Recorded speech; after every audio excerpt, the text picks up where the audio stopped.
Good evening. No ban without a plan. One of the UK's biggest unions is launching a campaign against Labour's policy of banning new licences for oil and gas projects in the North Sea. Unite is calling for the party to rethink its current plan following concerns over job losses. The campaign will focus on 6 key constituencies ahead of a general election expected later this year. Labour says it does have a plan to manage the transition to green jobs. Our political correspondent Ewan Petrie reports. Labour plans to stop issuing new licences for oil and gas projects if it wins power at Westminster.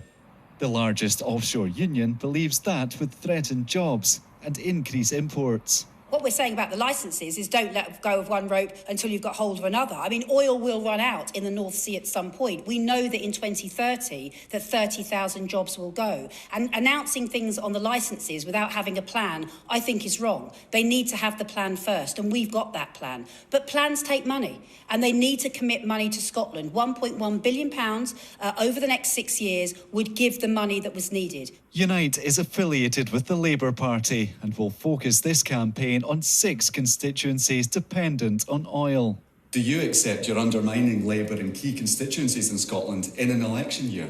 Well, look, the reality here is that nobody has a plan. The SNP don't have a plan, the Tories don't have a plan, nobody has a plan. It's not like Labour don't have a plan and others do. This is the moment for Labour to seize the day. Look, no one's fooled about everyone just keeping silent. I am a fighter for workers. I am the person who fights for workers, and I'm going to do my job. Labour insists it will make major investment in the North Sea. I think it's absolutely right that we talk about the future of jobs, where those are going to come from, and ask, are the prospective governments, do they have the plan that needed to provide those jobs? I think only Labour is talking about how we actually manage that transition, invest in those jobs, and make sure that there are well-paid jobs in the North Sea for decades to come.